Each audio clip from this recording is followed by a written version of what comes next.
Hello viewers, welcome to সাথে protect. আশা করি সকলে ভালো আছেন। তো আজকে আমি আপনাদের দেখাবো যে কিভাবে আপনারা ট্যাক্স ইনফরমেশন সাবমিট করবেন। তো ট্যাক্স ইনফরমেশন দুইভাবে সাবমিট করা যায়। একটা হচ্ছে আপনি টিন সার্টিফিকেট ছাড়া সাবমিট করতে পারবেন, আর একটা হচ্ছে টিন সার্টিফিকেট সহ সাবমিট করতে পারবেন। তো এখন প্রশ্ন হলো যে টিন সার্টিফিকেট ছাড়া যদি আমরা ট্যাক্স ইনফরমেশনটি সাবমিট করি তাহলে আমাদের ভ্যাট কত পার্সেন্ট কাটা হবে। আপনি যদি টিন সার্টিফিকেট ছাড়া ট্যাক্স ইনফরমেশনটি সাবমিট করেন তাহলে আপনার ইউএস থেকে যে ইনকামটা আসবে সেই ইনকামের 30% আপনার কেটে নেওয়া হবে ভ্যাট হিসাবে। আর যদি আপনি ইটিন সার্টিফিকেট সহ ট্যাক্স ইনফরমেশনটি সাবমিট করেন তাহলে আপনার মাত্র 10% কাটা হবে। তো এখন প্রশ্ন করতে পারেন ইটিন কি? ইটিন নিয়ে সম্পূর্ণ আমি আলাদা একটা ভিডিও তৈরি করেছি, আপনারা চাইলে সেই ভিডিওটা দেখে আসতে পারেন। তো কিভাবে আপনারা ট্যাক্স ইনফরমেশন সাবমিট করবেন সেটা আপনাদেরকে বিস্তারিত দেখাবো। তো সেটা দেখানোর জন্য আমি আপনাদেরকে নিয়ে যাব কম্পিউটার স্ক্রিনে। তবে তার আগে একটা কথা বলে নিচ্ছি, আপনি যদি এখনও পর্যন্ত আমার চ্যানেল সাবস্ক্রাইব করে না থাকেন তাহলে এখনই সাবস্ক্রাইব করে পাশের বেল আইকনটিতে প্রেস করে দিবেন, যাতে নতুন ভিডিও ছাড়া মাত্রই আপনারা পেতে পারেন। তো আমি চলে এসেছি কম্পিউটার স্ক্রিনে। এখন আমি আমার গুগল ক্রোম ব্রাউজারটা ওপেন করে নিব অ্যান্ড দেন আমার যে অ্যাডসেন্স অ্যাকাউন্টটা আছে সেই অ্যাডসেন্স অ্যাকাউন্টটিতে প্রবেশ করব। তো আপনারা দেখতে পাচ্ছেন আমি আমার অ্যাডসেন্স অ্যাকাউন্টে অলরেডি চলে এসেছি। তো এখানে দেখতে পাচ্ছেন একটা নোটিশ আছে। এই নোটিশের এখানে দেখতে পাচ্ছেন লেখা আছে যে ম্যানেজ ট্যাক্স ইনফো। কিন্তু আপনি যদি এখানে ডিসমিস করে দেন তাহলে কিন্তু এই অপশনটা আপনার এখানে আসবে না। সেক্ষেত্রে আপনি কি করবেন, এখানে দেখতে পাচ্ছেন নোটিফিকেশন বলে একটা অপশন আছে। এই নোটিফিকেশন অপশনে ক্লিক দেওয়ার পরে এখানে দেখতে পাচ্ছেন লেখা আছে যে ম্যানেজ ট্যাক্স ইনফো। সো এখানেও যদি আপনাদের নোটিশ না আসে তাহলে আপনারা চলে যাবেন পেমেন্ট অপশনে। এখানে দেখতে পাচ্ছেন পেমেন্ট অপশন। সো পেমেন্ট অপশনে ক্লিক দিবেন। তো পেমেন্ট অপশনে ক্লিক দেওয়ার পরে দেখতে পাচ্ছেন এখানে সেটিং এর আন্ডারে অর্থাৎ সেটিং এর নিচে ম্যানেজ সেটিং বলে একটা অপশন আছে, এখানে ক্লিক দিবেন। তো ক্লিক দেওয়ার পরে এরকম একটা ইন্টারফেস আপনাদের সামনে আসবে। আপনারা স্ক্রল করে নিচে চলে আসবেন। নিচে চলে আসার পরে দেখতে পাচ্ছেন এখানে লেখা আছে যে ইউনাইটেড স্টেট ট্যাক্স ইনফো। তো যেহেতু আমরা ইউনাইটেড স্টেট ট্যাক্স ইনফোটা দিব সেক্ষেত্রে আমরা এখানে পেন টুল আছে, এই পেন টুলে ক্লিক করব। ক্লিক করার পরে দেখতে পাচ্ছেন ম্যানেজ ট্যাক্স ইনফো, অর্থাৎ যে অপশনটা আমরা দেখেছি সেই অপশনটা কিন্তু এখানেও রয়েছে। আপনারা যেখান থেকে যান না কেন আপনারা একই অপশন পাবেন। সো আমরা ম্যানেজ ট্যাক্স ইনফো ক্লিক দিয়ে দিচ্ছি, অর্থাৎ একই জিনিস সেহেতু আমরা এখান থেকে চলে যাব। ওকে, তো এখন দেখতে পাচ্ছেন এরকম একটা ইন্টারফেস আমাদের সামনে চলে এসেছে। এখন এই যে ডান সাইডে দেখতে পাচ্ছেন লেখা আছে যে অ্যাড ট্যাক্স ইনফো। ওকে, সো এই অ্যাড ট্যাক্স ইনফোতে আমরা ক্লিক দিব। ক্লিক দেওয়ার পরে আমাদের অ্যাকাউন্টটাকে আবার পুনরায় সাইন ইন করতে বলবে। তো আমি এখন আমার পাসওয়ার্ড দিয়ে আমি অ্যাকাউন্টটাকে সাইন ইন করে নিব। তো দেখতে পাচ্ছেন আমার সাইন ইন করা হয়ে গেছে। তো সাইন ইন করা হয়ে যাওয়ার পরে এখান থেকে দেখতে পাচ্ছেন আমাদের এরকম একটা ইন্টারফেস আমাদের সামনে চলে এসেছে। তো এখানে লেখা আছে দেখতে পাচ্ছেন যে ইউনাইটেড স্টেট ট্যাক্স ইনফো।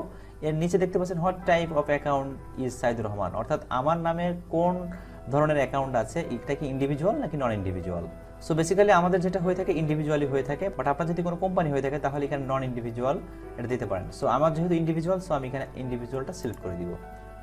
দেওয়ার পরে দেখতে পাচ্ছেন নিচে নেক্সট লেখা আছে, আমরা নেক্সট করে দিব। এরপরে দেখতে পাচ্ছেন লেখা আছে যে are you citizen or resident of United State, অর্থাৎ তারা জানতে চাচ্ছে যে আমি ইউনাইটেড স্টেট এর নাগরিক কিনা। তো যেহেতু আমি ইউনাইটেড স্টেট এর নাগরিক না, তো সেক্ষেত্রে আমি এখান থেকে নো সিলেক্ট করবো অ্যান্ড দেন এখান থেকে নেক্সট ক্লিক করব। তো এরপরে দুইটা ইনফরমেশন এখানে দিয়েছে। এটা দেখতে পাচ্ছেন লেখা আছে যে this form is most commonly used by non US individual and would also be use to claim tax treaty benefit. অর্থাৎ এখানে বলতে চাচ্ছে যে আমরা যদি ইন্ডিভিজুয়াল করে থাকি তাহলে আমাদের এটা সিলেক্ট করতে হবে, আর যদি বিজনেসের জন্য করে থাকি তাহলে আপনাদের নিচেরটা সিলেক্ট করতে হবে। তো যেহেতু আমি এখানে ইন্ডিভিজুয়াল আগে থেকে সিলেক্ট করে রেখেছিলাম এই জন্য আমরা এখান থেকে এই অপশনটিতে ক্লিক দেবো অ্যান্ড দেন দেখতে পাচ্ছেন এখানে স্টার্ট যে অপশনটা রয়েছে এই অপশনটিতে ক্লিক দিব। তো এখন দেখতে পাচ্ছেন আমাদের এরকম একটা ইন্টারফেসে নিয়ে চলে এসেছে। এখন এখানে দেখতে পাচ্ছেন যে নেম অফ ইন্ডিভিজুয়াল, অর্থাৎ এখানে নামটা অটোমেটিক্যালি বাই ডিফল্ট নিয়ে নেবে যেহেতু আমরা এখানে নামটা আগে দিয়েছি। তো এরপরে দেখতে পাচ্ছেন এখানে লেখা আছে যে এই অপশনটিতে আপনাদের আপনাদের অপশনাল, আপনারা এখান থেকে চাইলে দিতে পারেন, না চাইলে দেওয়ার দরকার নেই। তো এখানে আমার কান্ট্রিটা সিলেক্ট করে দিব। কান্ট্রিটা সিলেক্ট করার জন্য যেহেতু আমি বাংলাদেশ এই জন্য বাংলাদেশ সিলেক্ট করে দেবো অ্যান্ড দেন এখান থেকে নিচে চলে আসবো। তো এরপরে দেখতে পাচ্ছেন লেখা আছে যে ট্যাক্স পেয়ার আইডেন্টিফিকেশন নাম্বার, অর্থাৎ ইটিন নাম্বারটা, যেটা আমি আপনাদেরকে এর আগেও বলেছিলাম যে ইটিন যদি আপনার নাম্বার থাকে তাহলে এখানে আপনি দিতে পারেন। এই ইটিন নাম্বার দিলে কিন্তু আপনার 10% কাটবে, আর যদি আপনি ইটিন নাম্বার না দেন তাও কোনো সমস্যা নেই, কিন্তু আপনার ইটিন নাম্বারটা না দিলে আপনার 30% কাটবে। কিন্তু এটা আমি কিন্তু এর আগেও বলেছি যে এটা শুধুমাত্র ইউএস থেকে যে ইনকামটা হবে তার উপরে কাটবে, আর বেসিক্যালি আপনার বাংলাদেশ, ইন্ডিয়া বা অন্যান্য দেশ থেকে যদি ইনকাম হয় সেখান থেকে কিন্তু কাটবে না। সো আপনাদের যদি ইটিন থাকে অবশ্যই এখানে ইটিন দিয়ে নেবেন। সো যেহেতু আমার ইটিন আছে এই জন্য আমি এই ফরেন টিনের জায়গায় আমার ইটিনটা এখানে দিয়ে দিব। ওকে, তো আমি আমার ইটিনটা দিয়ে দিচ্ছি। তো এরপরে দেখতে পাচ্ছেন যে অপশনটা আছে এই অপশনটা দেওয়ার দরকার নেই, এটা অপশনাল। সো এরপরে দেখতে পাচ্ছেন লেখা আছে নেক্সট। ওকে, সো আমরা নেক্সট অপশনে ক্লিক দিব। তো নেক্সট অপশনে ক্লিক দেওয়ার পরে এখানে দেখতে পাচ্ছেন যে প্রেজেন্ট রেসিডেন্ট অ্যাড্রেস, অর্থাৎ এখানে আমাদের অ্যাড্রেসটা দিতে বলা হয়েছে। এখান থেকে দেখতে পাচ্ছেন যে একটা বক্স আছে, বক্সে আপনারা টিক মার্ক দিয়ে দিবেন। তো এখন দেখতে পাচ্ছেন এখানে লেখা আছে যে স্ট্রিট অ্যাড্রেস, অর্থাৎ আমাদের যে অ্যাড্রেসটা আছে সেই অ্যাড্রেসটা এখানে দিতে হবে। অর্থাৎ আপনি গুগল অ্যাডসেন্স অ্যাকাউন্ট ক্রিয়েট করার সময় যে অ্যাড্রেসটা দিয়েছিলেন সেই অ্যাড্রেসটা এখানে দিলেই হচ্ছে। সো এখন আমি এখানে আমার যে স্ট্রিট অ্যাড্রেসটা আছে সেটা দিব। তো এখানে দেওয়ার সময় আপনাদেরকে বলি প্রথমে আপনাদের পোস্ট দিবেন অ্যান্ড উপজেলা দিবেন, তারপরে হচ্ছে ডিস্ট্রিক্ট দিবেন। সো এভাবে দিলেই আপনাদের হয়ে যাবে। সো আমি এখানে আমার অ্যাড্রেসটা দিয়ে দিচ্ছি। তো অ্যাড্রেসটা লেখার সময় আপনাদের গ্রামের নাম, পোস্ট অফিস, উপজেলা এবং আপনার জেলার নামটা দিবেন। তো গ্রামের নাম দেওয়ার পরে এরপরে হচ্ছে আপনারা পোস্ট অফিস দিবেন। তো আমি আমার পোস্ট অফিসটা এখানে দিয়ে দিচ্ছি অ্যান্ড দেন কমা দিব, তারপরে হচ্ছে আমার উপজেলা দিব, তারপরে হচ্ছে আমার জেলার নাম। তো আমি আমার স্ট্রিক্ট অ্যাড্রেসটা কিন্তু অলরেডি এখানে দিয়ে দিয়েছি। তো এরপরে দেখতে পাচ্ছেন এখানে আর অ্যাড্রেস লাইন আছে। তো আপনার যদি এই অ্যাড্রেস লাইনে ধরে যায় তাহলে নিচেরটা দেওয়ার দরকার নেই। সো আমার যেহেতু প্রথম অ্যাড্রেস লাইনে ধরে গেছে এই জন্য আমি দ্বিতীয়টা দিব না। সো এরপর আমি চলে যাব টাউন অথবা সিটিতে। তো আমি যেহেতু খুলনা টাউনে থাকি সেজন্য আমি খুলনা সিলেক্ট করে দিব। তো এরপরে দেখতে পাচ্ছেন পোস্ট কোড। তো এখানে পোস্ট কোডটা আপনার কোথায় পাবেন, আপনি যদি আইডি কার্ড অনুযায়ী আপনার অ্যাড্রেসটা দেন তাহলে আপনার আইডি কার্ডের পেছনে দেখতে পাবেন একটা পোস্ট কোড আছে। সো যদি আপনার পোস্ট কোডটা অন্য জায়গায় আপনি দিতে চান তাহলে আপনার যে এলাকার পোস্ট কোড সেই এলাকার নাম গুগলে সার্চ দিলেই সেখানকার পোস্ট কোড আপনি পেয়ে যাবেন। সো আমি আমার পোস্ট কোডটা আমি এখানে দিয়ে দিচ্ছি। তো এরপরে দেখতে পাচ্ছেন এখানে লেখা আছে যে postal address is same as permanent resident address. So যেহেতু আমার দুইটাই সেম এই জন্য আমি এখানে বক্সে টিক দিয়ে দিব। টিক দেওয়ার পরে দেখতে পাচ্ছেন নেক্সট বলে একটা অপশন আছে, আমরা নেক্সট অপশনে ক্লিক দিব। তো এরকম একটা ইন্টারফেস আপনারা দেখতে পাচ্ছেন। এখানে লেখা আছে যে are you claiming a reduced rate of withholding under a tax rate, অর্থাৎ আমরা এখানে ট্যাক্সের হার কমাতে চাচ্ছি কিনা সেটা আমাদেরকে জানতে চাচ্ছি। তো যেহেতু আমরা ট্যাক্সের হার কমাতে চাচ্ছি এই জন্য আমরা এখানে ইয়েস অপশনে ক্লিক দিয়ে দিব। তো এরপরে দেখতে পাচ্ছেন লেখা আছে এখানে যে resident of country or reason claiming ট্রেটি with the USA. তো আমরা এখানে টিক মার্ক দিয়ে দিব। দেওয়ার পরে এখান থেকে আমাদের কান্ট্রিটা সিলেক্ট করে দিব। যেহেতু আমাদের কান্ট্রি বাংলাদেশ এখানে বাংলাদেশ সিলেক্ট করে দিলাম। ওকে। তো এরপরে দেখতে পাচ্ছেন স্পেশাল রেট অ্যান্ড কন্ডিশন। তো এই স্পেশাল রেট অ্যান্ড কন্ডিশন, তো এখানে দেখতে পাচ্ছেন যে সার্ভিসেস, এই সার্ভিসেস বক্সে আমরা টিক দিয়ে দিব। অ্যান্ড দেন এখান থেকে দেখতে পাচ্ছেন যে আর্টিকেল অ্যান্ড প্যারাগ্রাফ, এখানে ক্লিক দিবেন। ক্লিক দেওয়ার পরে এখানে দেখতে পাচ্ছেন আর্টিকেল 7 এটা সিলেক্ট করে দিবেন। অ্যান্ড পাশে আছে যে with holding rate. So with holding রেটের জায়গায় আপনারা এখানে 0% করে দিবেন, ঠিক আছে। তো এরপরে দেখতে পাচ্ছেন এরকম একটা বক্স, আপনারা চাইলে এটা করে নিতে পারেন, আমি এটা করে নিয়েছি। সো এখান থেকে আমরা এই বক্সে ক্লিক দিয়ে দেবো। সো এরপরে দেখতে পাচ্ছেন যে মোশন পিকচার অ্যান্ড টিভি রয়্যালিটিস এরকম একটা অপশন আছে। সো এই বক্সে আমরা টিক দিয়ে দিব। টিক দেওয়ার পরে আমাদের এখানে আরও একটা অপশন চলে এসেছে, এখানে আমরা ক্লিক দেবো। ক্লিক দেওয়ার পরে দেখতে পাচ্ছেন আর্টিকেল অ্যান্ড প্যারাগ্রাফ, আমরা এখানে সিলেক্ট করবো যে আর্টিকেল 12 অ্যান্ড প্যারাগ্রাফ 2, ঠিক আছে। এটা সিলেক্ট করার পরে ডান পাশে আরও একটা অপশন আছে যে উইথ হোল্ডিং রেট, এখান থেকে আমরা 10% করে দিব এখান থেকে। ওকে। তো এরপরে এখান থেকে যে আবারও একটা বক্স দেখতে পাচ্ছেন এই বক্সে আমরা টিক দিয়ে দিব। অ্যান্ড দেন নিচে দেখতে পাচ্ছেন আরও একটা বক্স আছে, এখানে লেখা আছে যে আদার কপিরাইট রয়্যালিটিস। সো এখানে আমরা টিক দিয়ে দিব। দেওয়ার পরে আবারও যে অপশনটা এসছে সেটা আমরা আর্টিকেল সিলেক্ট করে নেব, অর্থাৎ আর্টিকেল 12 অ্যান্ড প্যারাগ্রাফ 2 সিলেক্ট করব। অ্যান্ড দেন এখান থেকে উইথ হোল্ডিং রেট এখান থেকে আমরা 10% করে দিব। So at the same time আমরা এখান থেকে এই বক্সে টিক দিয়ে দিব। আবারও হচ্ছে নেক্সট।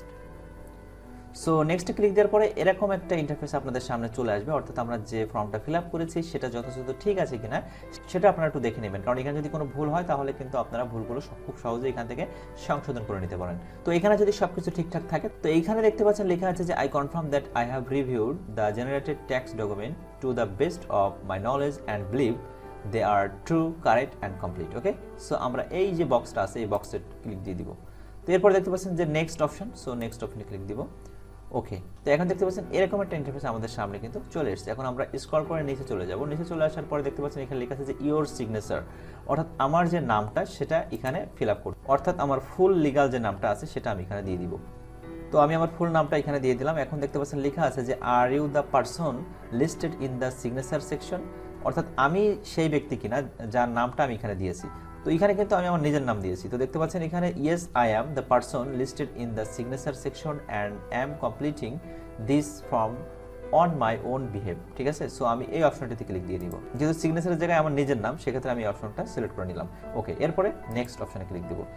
তো এরপর দেখতে পাচ্ছেন এরকম একটা ইন্টারফেস আমাদের সামনে চলে এসেছে। এখন এখানে দুইটা কোশ্চেন করা হবে। তো এখানে প্রথম যে কোশ্চেনটা করা হয়েছে সেটা হচ্ছে যে has the individual or entity identified in the tax identity section perform any activities and service for Google within the USA. অর্থাৎ গুগল থেকে আমি এর আগে কোনো কার্যক্রম পেয়েছি কিনা বা গুগল থেকে আমি কোনো টাকা লেনদেন করছি কিনা। তো যেহেতু আমি করিনি এই জন্য এখান থেকে আমি নো দিয়ে দিব। আর আপনারা যদি করে থাকেন তাহলে ইস দিয়ে দিবেন। তো এরপরে দেখতে পাচ্ছেন এখানে একটা বক্স আছে, এই বক্সে টিক চিহ্ন দিয়ে দেবেন অ্যান্ড দেন নিচে চলে যাবেন। নিচে দেখতে পাচ্ছেন এখানে লেখা আছে যে are you providing tax info for new or existing payment. অর্থাৎ আমি নতুন হচ্ছে এক্সিস্টিং পেমেন্টের জন্য আবেদন করলাম কিনা। যদি আমি নতুন আবেদন করে থাকি তাহলে এখানে দেখতে পাচ্ছেন যে I am providing tax info for new or existing payment profile that hasn't reviewed payment. ঠিক আছে, অর্থাৎ আমি নতুন হিসাবে এটা আবেদন করেছি। আর আপনারা যদি এর আগে প্রোভাইড করে থাকেন ট্যাক্স তাহলে আপনারা দ্বিতীয় নাম্বারটা সিলেক্ট করবেন। দ্বিতীয় নাম্বার সিলেক্ট করার পরে এখান থেকে আপনাদের যে পরবর্তী স্টেপগুলো আছে সেগুলো ফিল আপ করে নেবেন। ঠিক আছে, তো যেহেতু আমি নতুন এখানে এই জন্য আমি এখানে দেবো যে I am providing tax info for new or existing payment. Okay, so আমি এটা ক্লিক দিব। ক্লিক দেওয়ার পরে দেখতে পাচ্ছেন এখানে সাবমিট বলে অপশন আছে। সো এই সাবমিটে ক্লিক দেওয়ার সাথে সাথে কিন্তু আমাদের অ্যাপ্রুভ হয়ে যাবে। সো আমি এখানে সাবমিটে ক্লিক দিব। তো সাবমিটে ক্লিক দেওয়ার পরে এখানে দেখতে পাচ্ছেন একটু লোড নিচ্ছে, আমরা একটু ওয়েট করি।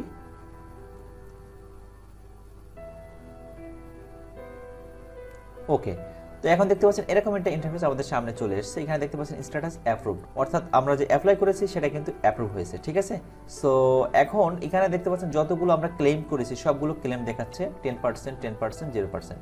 এখন কিন্তু আমাদের 30% আর কেটে নেবে না, আমাদের ইউএস থেকে যে ইনকামটা হবে তার থেকে 10% কাটবে। সো খুব সহজেই কিন্তু আপনারা এভাবে আপনাদের যে ট্যাক্স ইনফরমেশনটা আছে সেটা সাবমিট করতে পারেন। তো এতক্ষণ আমি আপনাদের দেখালাম যে কিভাবে আপনারা ট্যাক্স ইনফরমেশন সাবমিট করবেন। আশা করি পুরো ভিডিওটি আপনারা বুঝতে পেরেছেন। আর যদি বুঝতে কোনো সমস্যা হয় তাহলে অবশ্যই কমেন্ট করে জানাবেন, আমি আপনাদের প্রত্যেকটা কোশ্চেনের অ্যান্সার দেওয়ার চেষ্টা করব। তো এই ছিল মূলত ভিডিওটি যদি ভালো লাগে তাহলে অবশ্যই লাইক দিবেন এবং বন্ধুদের সাথে শেয়ার করতে ভুলবেন না। তো দেখা হচ্ছে নতুন কোনো ভিডিওতে, ততদিন পর্যন্ত ভালো থাকবেন। আল্লাহ হাফেজ।